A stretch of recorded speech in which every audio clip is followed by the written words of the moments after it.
Hello, book lovers, and welcome to Authors Love Bookstores, presented by A Mighty Blaze. My name is Kimberly Hensle Lowrance, and I'm your host today. Here on Authors Love Bookstores, we bring to you a conversation between an author and her favorite independent bookstore to shine a light on storytelling and creativity, essential parts of our culture and our collective human experience. We talk about the books written by our guest author, and we'll also discuss what makes the indie bookstore we're featuring so special. We hope you'll be inspired to read our guest's writing, buy a book from the bookstore we're featuring, and maybe even visit the bookstore in person. I host and produce this show in conjunction with fellow writer Joe Moldover, and we're so glad that you're here. If you're watching live with us on Facebook and YouTube, please feel free to post a question via a comment below the broadcast, and we'll get to as many as we can later on. Okay, now to our guests.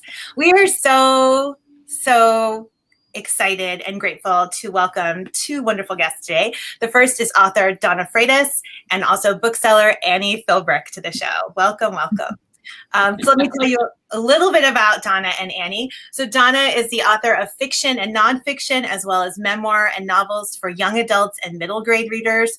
Her newest novel, The 9 Lives of Rose Napolitano, yay, came out in April, and I've been telling everyone to read this. Donna has a PhD in gender studies and religion from Catholic University, and she's a professor and researcher on topics related to sex on campus, Title IX, sexual assault, social media, and young adults. She's spoken about her research at more than 200 colleges and universities across the U.S. She's appeared on NPR, The Today Show, and many other radio and news programs to talk about her work. Her writing has also been published in the New York Times, the Washington Post, the LA Times, and many other places. She's also a professor at Boston University. She's been a professor at Boston University and at Hofstra's Honors College, and she's currently on faculty at Fairleigh Dickinson University's MFA in Creative Writing program. Did I get that right, Donna? It's like, and you did during that bio. There's so much to say, which is so wonderful. And then Annie Philbrick is also here, and Annie is the owner of 3 independent bookstores: Banks Square Books in Mystic, Connecticut, the Savoy Bookshop and Cafe in Westerly, Rhode Island, which is the one that we're primarily going to talk about today, but we can talk about all 3. And then Title IX, which is in New London, Connecticut. Did I get it? Okay. Yep. Annie serves on the board of the American Booksellers Association, has chaired the ABA's Indies Introduced program, which highlights debut authors, and she's been a judge for the prestigious Kirkus Prize. The Savoy Bookshop and Cafe is located in Westerly, Rhode Island, in a historic building, and it was founded in 2016 in partnership with the Royce Family Fund. So we'll talk all about that. Welcome, Donna. Welcome, Annie. Thank you. Thank you. Thank you for having us. Oh, I'm so excited. So, Donna, I am sure that you have been to many independent bookstores over the years. Tell us, what is it about the Savoy that made you want to talk with Annie today? What is it about this store that makes it so special? What do you admire and appreciate about it? Well, it's beautiful, first of all. I feel like it's one of the fun things about going into bookstores is that they hold all these magical things that can take you to different places. And I love to read fantasy, and I love to read like all kinds of books. And I think Savoy is one of those bookstores that's just, it feels like walking into a magical place. Like the actual bookstore itself is gorgeous. I love the little cafe. Like, I love how you go downstairs and there's the kids' books are down there. And it's just such a beautiful space. And so I love to be in it. And I also, every time I go there, I ask for help, and people get so excited about all the books. I end up leaving with 1 million books. But people get really passionate about the books there, which is, I think, something that I look for in an independent bookseller. And then I grew up in Rhode Island, and when I was growing up, I feel like the only bookstore I got taken to was Walden Books, and so, which is fine. But it felt so exciting to discover that Savoy was in this place where I grew up. And so it is literally my destination. Whenever I go visit my dad, who still lives in Rhode Island, I go on my way or on my way back. I always make a stop at Savoy and plan to spend lots of time there. And so I just think it's such an incredible place, and I love that it's in Rhode Island. So Thank you. magical, passionate, incredible. Yes. Those are pretty amazing words to describe your bookstore, Annie. Thank you. Maybe hire Donna to do PR for you. That's wonderful. And I love the word magical because it feels, I mean, that's what bookstores are supposed to do, right? Like create something out of nothing, right? Well, that's basically what we did. So can you tell us about the origins of the bookstore? How did Savoy come to be? Yeah, so I was thinking about it this afternoon, and I realized it was 7 years ago when Chuck Royce, who was responsible for saving the Ocean House in Watch Hill and also is investing in the community of Westerly, very much so. He came, I got a phone call from his son-in-law, Dan King, saying, we want to meet with you. And I'm like, okay. And there was a bookstore in Westerly that people wanted me to buy because the owner was in poor health and he wanted to retire. And for many, many, many different reasons, I just didn't want to buy that bookstore. Mm-hmm. But I did say to someone who had a business in Westerly that I said, if, I don't want to buy it, but if someone wants to have a bookstore and wants me to manage it, I could consider that. So I get this phone call, and I met with Chuck Royce actually almost exactly 7 years ago on July 4th in 2014. And I never met Chuck. He's a very unassuming gentleman, came in on a pouring rain 4th of July and sat on this old couch in my office at Bank Square Books and said, I have this space in this old hotel, which is now a condominium space. I own 2 condo units. And I think we need a bookstore in Westerly. And if I build you a bookstore and it doesn't cost you anything, will you run it? And of course I said, oh yeah, sure. No problem. That sounds great. And then I sort of panicked because I realized after that, I was like, I can't do this unless my staff is on board with this because I can't do this by myself.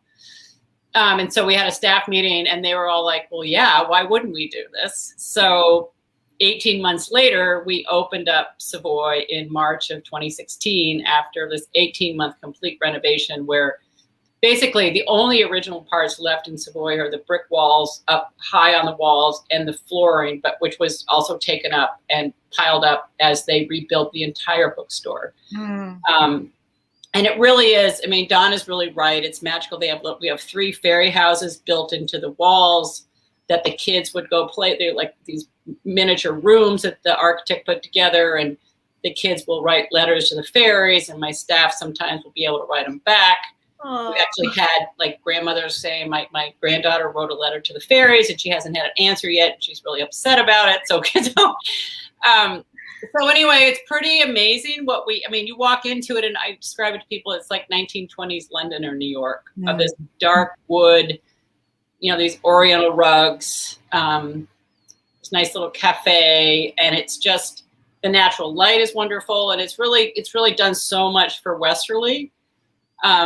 And as Donna mentioned, our staff is just so passionate about the bookstore and what they read, and I just was we were really lucky. How is it that you can have 3 bookstores in? I don't know. So. I think I just say yes. Honestly, I don't need to but Title IX was a pop-up during the pandemic. It was in late October probably of last year, 2020. And we were approached by the people who managed the Guard Theatre in London, which is this great big theater that we used to do and will continue to do a lot of events. And the city of New London had some money from the CARES Act, and they were trying to offset rents and bring small businesses into these empty storefronts. So the Guard Theater had this small stone building that was built by Connecticut Light and Power like 100 years ago. The author Jeff Benedict, who recently wrote The Dynasty about the Patriots, has an office upstairs. And they said this would make a great bookstore. It's only like 400, maybe 450 square feet. And I just said, I can't do this during a pandemic unless my staff wants to do. I'll go talk about it, but if no one has any bandwidth left, like all of us during the pandemic, and I said, if they don't want to do this, I can't do this. Yeah.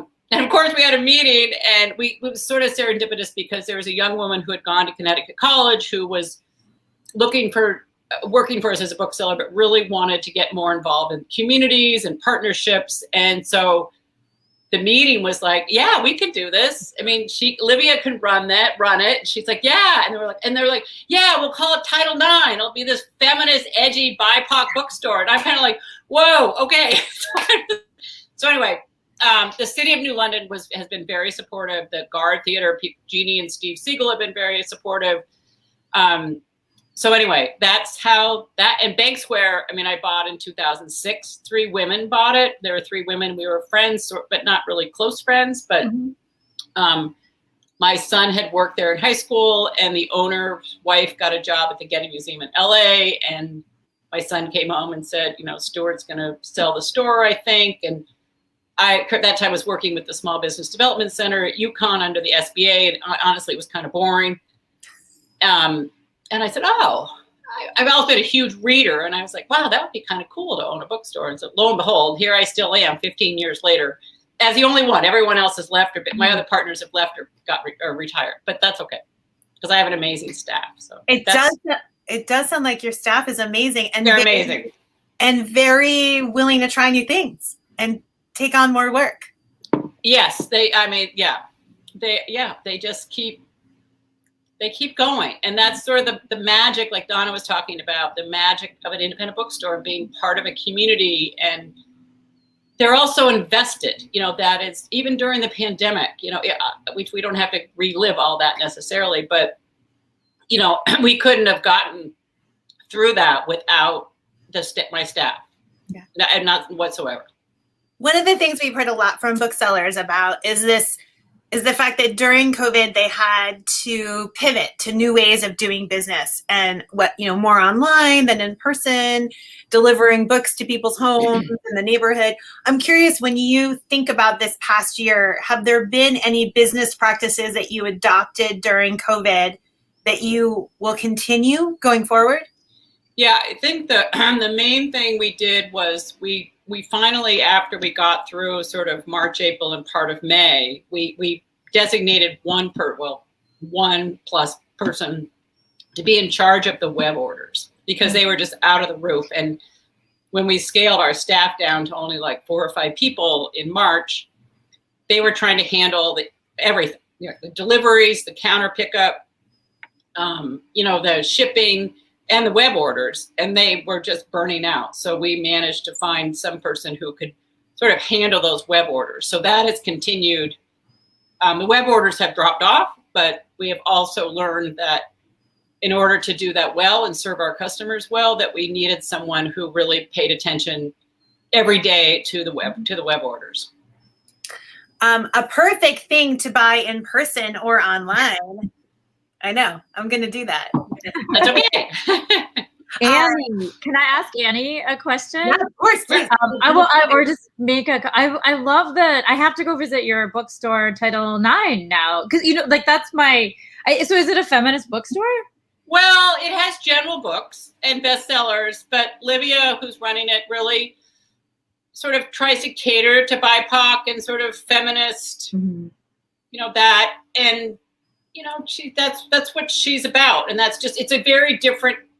It's a different take on what we do in the other stores, which are very much a general bookstore. You know, Mystic is very much a tourist app. We have to have something for everybody, right. Which is Savoy is a little bit like that, but not quite as much as Mystic, because they don't have necessarily walk-in traffic. But yeah, you should go there, Donna, and just I have to. The Title IX is my thing. I know. When Kimberly introduced you, I'm like, yes, that's Title IX. And I knew Title IX from playing soccer in college. It was just finally became a varsity sport. And that's how old I am. But it's like, so they're just doing a wonderful job of trying. We're trying to, New London is sort of difficult sometimes. We really want to get more books into the hands of the kids and the young adult kids and the schools, and we're slowly making a dent there. But the city, when we opened it, was so excited to have this bookstore. And so trying to,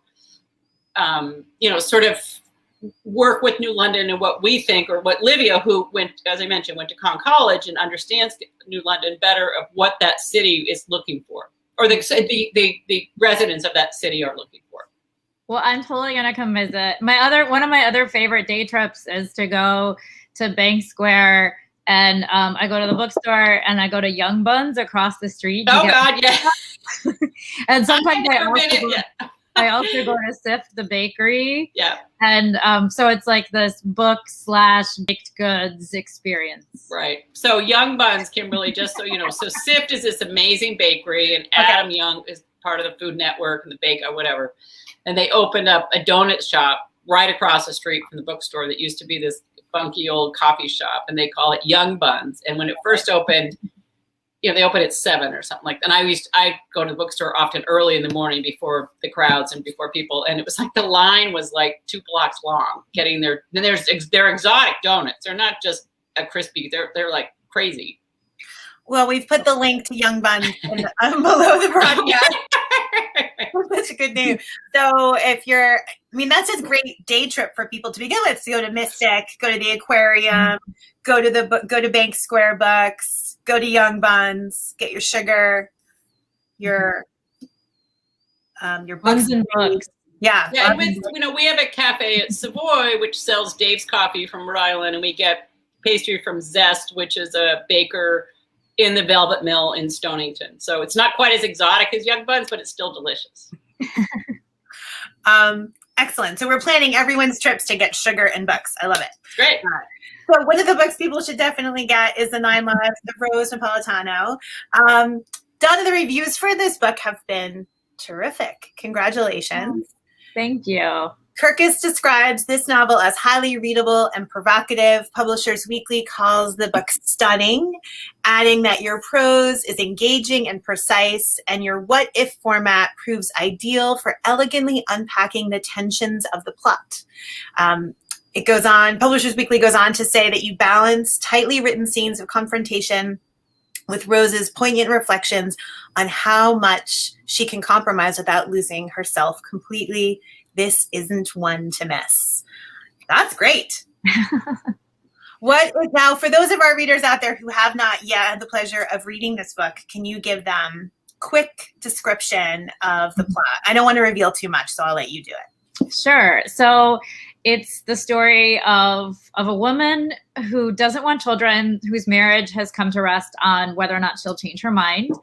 And over the course of 9 versions of Rose, in some she has a baby, in some she doesn't. And in all of them, you see the consequences of that decision played out, not just in terms of her role as a mother or not as a mother, but in terms of marriage, friendship, her own relationship with her mother, her career. And so, I mean, ultimately, I think the book is about women's choices and the ways in which, we feel pressured to make certain choices, and the ways that society tries to sort of control women's choices, and also just one woman try to sort of sift through all the different pressures around her to try to figure out who she really wants to be. Mm-hmm. I mean, the book is described as this dilemma between having a baby or not having a baby, but I agree, it's really so much more than that. It's about marriage and friendship and loss and career and keeping your independence within a committed relationship and listening to your inner voice. Were those intentional decisions on your part to consider all of these topics, or did they kind of naturally evolve as you began to tell Rose's story? Well, it definitely started out with, I want to write about a woman who doesn't want children. And I really want to sort of write into that pressure of a woman being like, do I want to do this? Do I not want to do this? Will I lose myself if I do this? I didn't think I want to do this, but now people are telling me I have to, or I need to, or to save my marriage, I'm going to do. So that's where I started, because I feel like I don't see that woman a lot in literature. And I actually felt like I never see her in literature unless she's like Mrs. Bates, and we feel bad for her. She's like the old spinster, or, the woman who's in the attic. So not exactly like the woman I'm going out for wine with. Yeah. And so I really wanted to represent her in a novel. But as I began to write the story, I was like, oh, this is a book about marriage. And oh, this is also a book about divorce. And oh, this is a book about my mother. And oh, like I just sort of started to realize like this is a book about, about these big relationships we have in our life, and also just about career, like our relationship to our career and the ways in which our relationships can come into conflict with our aspirations. But definitely, as I was writing, it became clear, like, oh, this is a book about marriage. So one of the things I loved so much about this book was the structure. I mean, I loved that we kind of spiral out into these 9 possible roses. I mean, I think so many of us, or maybe just me. Okay, maybe it's just me. I always have those moments where I think, what if I had done that instead of this? Or what if I had gone there instead of here? Like, you have those, you can have those moments in your life when you think it's a profound choice that you're making. But in Rose's case, it's actually a small choice that she makes, whether or not to take these prenatal vitamins, that opens the book, that actually kicks off this sort of very big question about her life. And then that you give us these 9 options to follow. I mean, as a reader, you always want to know, like, oh, what's going to happen next? Like, I just love that you gave us all of these choices. It's just very exciting as a reader. And well, I'm glad you. Oh, sorry. No, go ahead. I'm glad you enjoyed the structure. It was a really fun structure to write because I really couldn't decide. Part of how I ended up with that structure is because when I knew I was okay, I want to write about a woman who doesn't want a baby and her marriage, she's got to figure out if she can change her mind.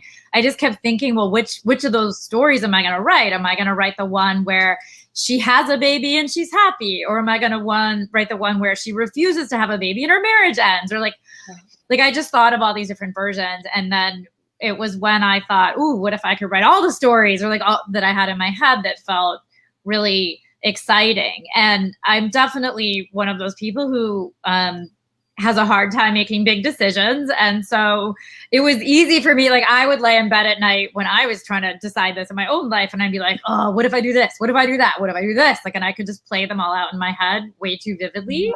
So it was fun to get to do that on the page. And I guess it's also just such a fantasy for me as a person to get to write 9 versions of one woman, because I always wish I had more than one life. Like, I love do-overs. Like, I often feel like writing novels for me, it's like just do-overs all over, like again and again. Like, you know, with my kids' books, it's like you get to vanquish the bully who like tormented you as a child, but as a novelist, you can like, you know, fix everything that, or like get the comeback that you never had, you know, that you couldn't think of when you were a kid. So I feel like novels for me feel like do-overs. But I loved getting to do that with my protagonist. It felt lavish.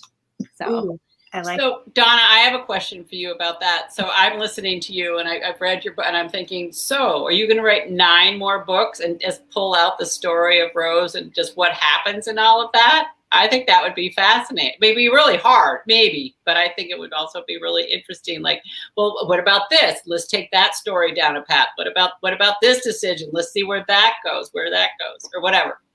Well, I have, let's see, like 3 quick things about that. I have thought about how fun it would be to use the format again, to sort of use another character and like put another question to that character, like another big question that women face in their lives. I've thought about that.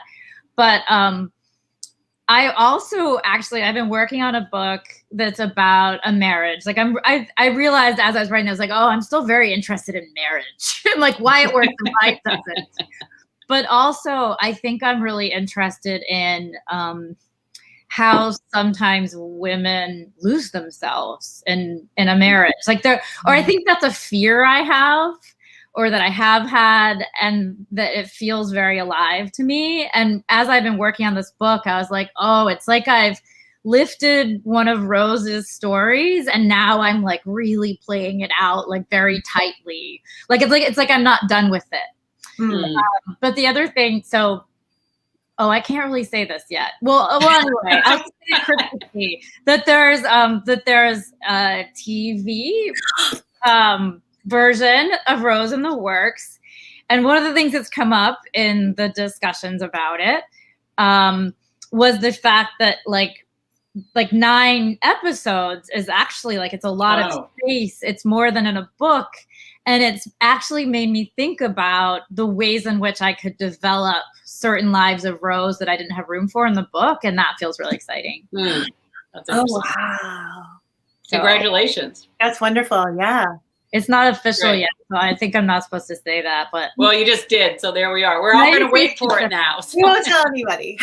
I didn't say specific, so I was very vague, just teasing.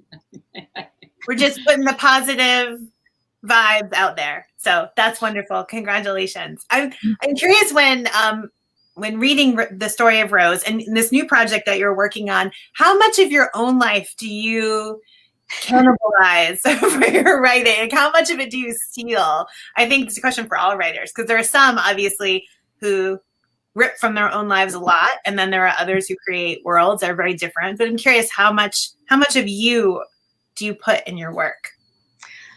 I mean, I definitely let my writing be very personal, and I was actually just having lunch with a writer that I've met through this publishing experience, which is really fun. And we were talking about why we write. And, you know, I was talking about the fact that, like, you know, I kind of go to my novel in the morning like I would to a therapist. And I'm like, here's it all. Here's all the stuff. And it feels really good to write like that. It's like you're figuring out, like, kind of like what I said before, you get a do-over, like you're struggling with stuff in your own life. And so, you know, there's so much of at the root of Rose, like that's me. But then Rose is such a fantasy. Like every version of her is a fantasy. It's not like I lived those lives. And so, you know, you start from something that was yours, I think. And I kind of think of it as like I peel it off myself and give it away to my character and see what they do with it. And so I think, you know, clearly as I write about marriage again, I have a lot of complex feelings about marriage, or just my own fears about, you know, I mean, as a gender studies person, so I think a lot about roles and scripts and how they affect women, how they empower women, or how they, you know, constrict what women feel like they can do. And I'm just very interested in those structures in our world and how they can affect a person's identity. And so I think when I'm writing, I often just sort of let myself try to work out my fears or the things that feel like a loss. Like I definitely, Rose for me, aside from just being about this question, I felt like I didn't see a lot in literature. It is absolutely like the conversations I wished I could have had with my mother. And like when I read the book the last time, this is sort of embarrassing, but like I cried through all those conversations that Rose has with her mother. And I realized, I don't think I had realized it when I was writing it, but I realized it when I was reading it that one final time, because Pam made me read it. Pam, my editor, made me read it 100 times before it went into production. That one last time I was like, oh, like I gave Rose's mother the words and the conversation or the things that I longed to hear from my own mother, but I couldn't. And it's just, to me, there's something really amazing about sort of getting to live something you couldn't in real life through your characters. So they're all very personal to me, but they're all still, you know, fiction. But you've created a world and characters that, while it may have origins in your life, readers will connect with. You know, readers will definitely find themselves in the pages. I hope so. Yeah, I definitely think so. Annie, I'd love to have our viewers hear a bit more about your magical bookstore.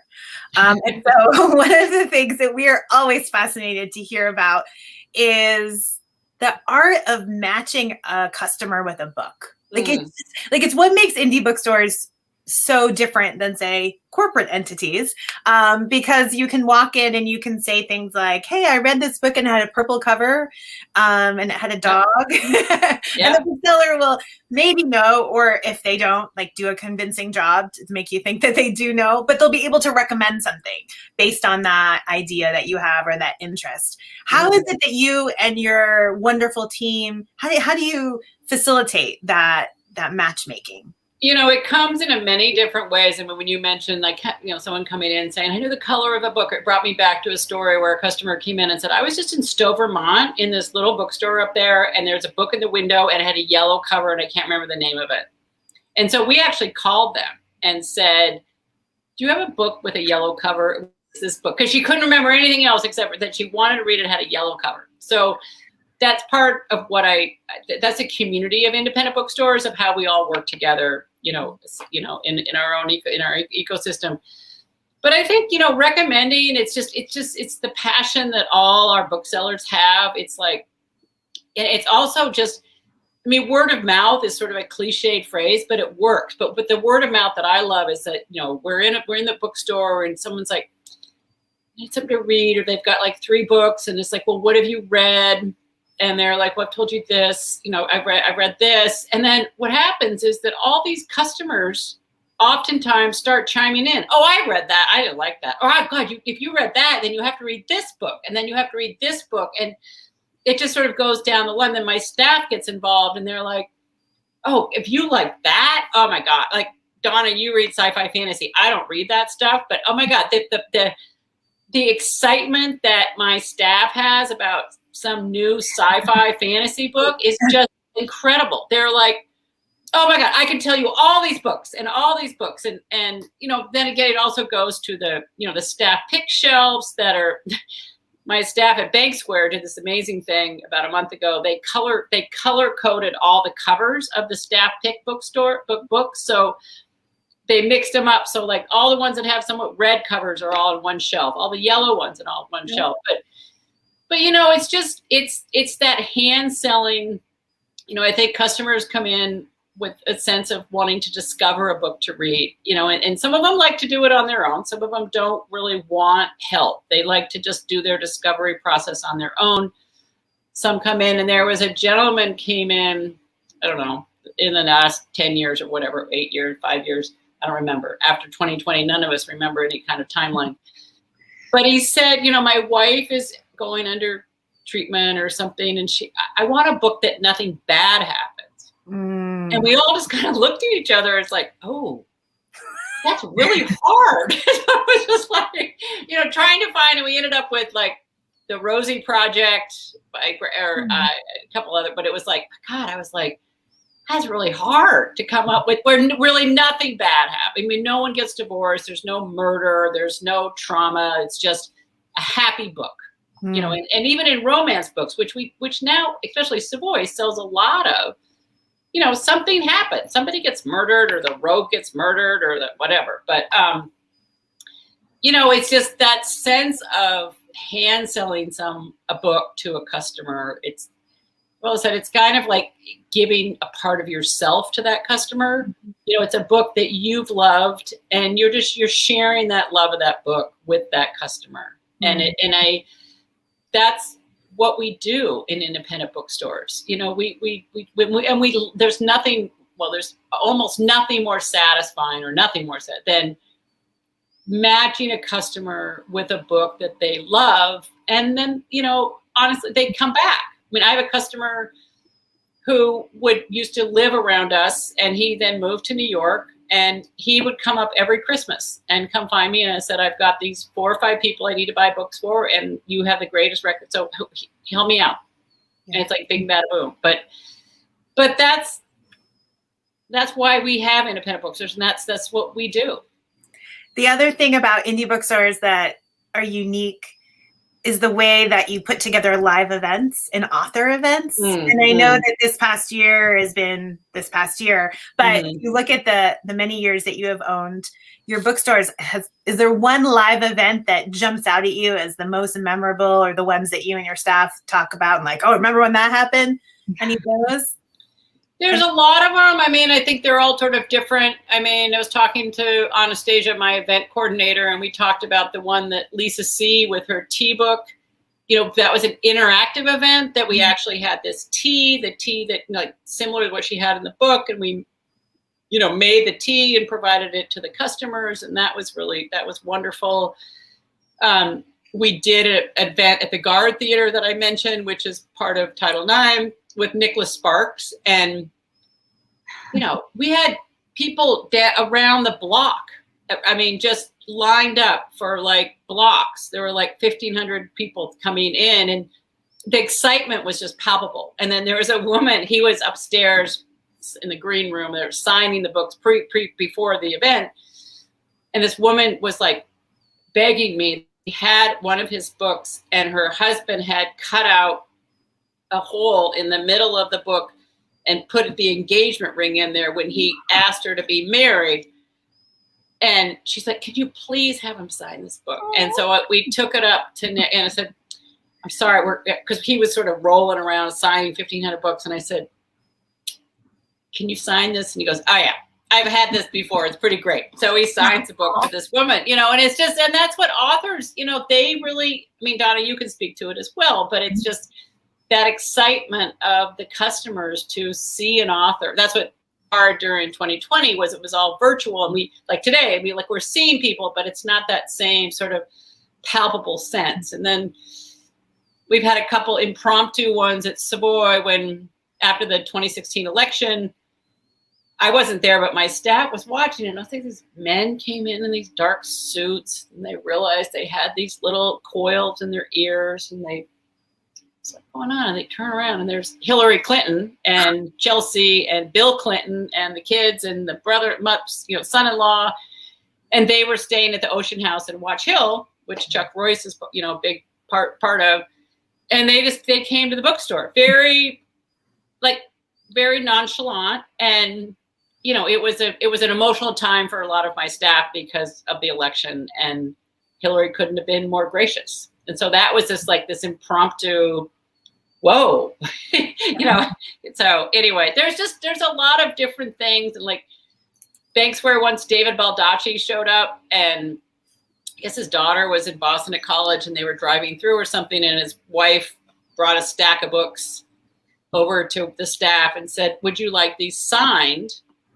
And my staff was like, "Sure. I mean, I don't know." And she goes, "Well, that's my husband over there. He'd be happy to sign them." So there's just these things about independent bookstores that gives you such a personal relationship with authors in a way. And just, it's something that we can do that is just really important to us. And we're looking so forward to getting back to that. And we are doing live events starting in August and the fall. And with a little bit of planning, a lot of planning and a little bit of trepidation, but I think, provided the world stays on the course it's on, that we will be okay about that. And we're just excited to bring authors back into our stores.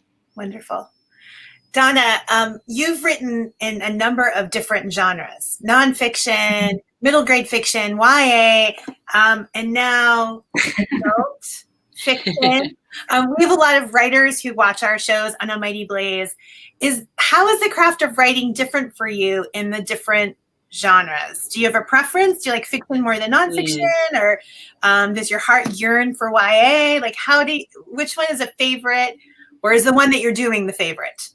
I mean, in some ways, the one that I'm doing is the favorite of the moment, but I've really enjoyed going through all these different genres and writing to all these different audiences. And I think as far as the novels go, and I guess I would put my memoir in the same category because it's creative nonfiction.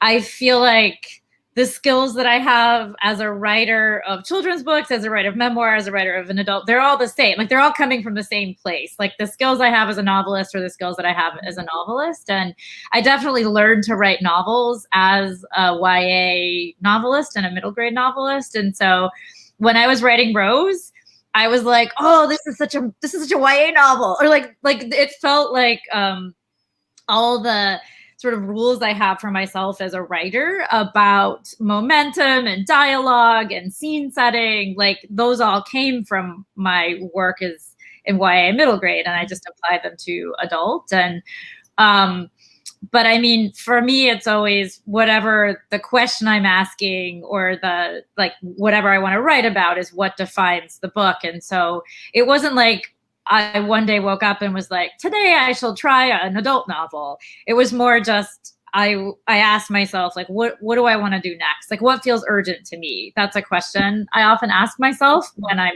getting ready to do another project. And the answer was, oh, I want to write about a woman who doesn't want children. And so as soon as I had that answer, I knew, okay, this is not YA, obviously. So that's the only reason why I wrote an adult novel. It was because it was like, that was going to be the topic. But I do feel like with my nonfiction about my research, I feel like I have two brains. Like, I have like my nonfiction, like my sort of serious nonfiction brain, where I'm like carefully constructing arguments that have like, that have to do with research. And I'm like trying to honor the research and tethering it to like the conversation that's happening around it. And so it's just very, very slow and arduous. And, but when I'm writing that kind of nonfiction, when I'm in it, sometimes I'm like, I wonder if I'll ever know how to write a novel again. And like it'll feel like I forgot those skills. But then when I switch back to fiction, it's like one day I'll wake up and I'll be like, that's right, I know how to write a novel. And then I'll start working on it and it'll feel really good because I can just make everything up. I don't have any end notes. Like, it's sort of like one sort of feels like a relief from the other. But I really like doing all these different things. It keeps my brain fresh or something. Mm. Great. So we've come to the time in our interview where we ask for book recommendations from our guests, because our audience always wants to know what you're reading now or what's coming down the pike. So obviously we want everyone to read this book. This is a great book to read if you're going on vacation this summer, if you need a present for a friend, for yourself. Okay, so in addition to Donna's book, Annie, as a bookseller, what are you excited about for 2021? Oh, well, as I said, I sent you this long list, and many of them are coming out this fall. I mean, this fall is an amazing list of books. I mean, it's just incredible. But ones that are out now, I think, I'll try to do my best, or coming out this summer are, there's one from Spiegel and Grau, which was part of Random House, and now they've spun off on themselves. And it's a book called Fox and I by Katherine Raven. Comes out next Tuesday. And it's a memoir, part nature writing. This woman is in the wilderness. She's a scientist, biologist, and she befriends this fox who shows up every day at like 4 o'clock or 5 o'clock. And she ends up reading him the story of the Little Prince, of which there isn't a fox in that. But it's so much more than that. And if you like memoir, but also like nature writing, it's just a really special book. It's their kickoff book for Spiegel and Grau, and I couldn't recommend it more highly. If you like thrillers, there's one called Falling by Tj Newman, who was actually a bookseller at Changing Hands in Arizona. It comes out on 7/6 as well. It's a story about a pilot flying a plane full of people and gets a message that if he doesn't crash the plane, his family will die. And she sent this book to like so many agents and no one wanted it. And Jofi at Avid Reader picked it up, and it's now the indie next pick for August, I think, or for July. It's a great thriller.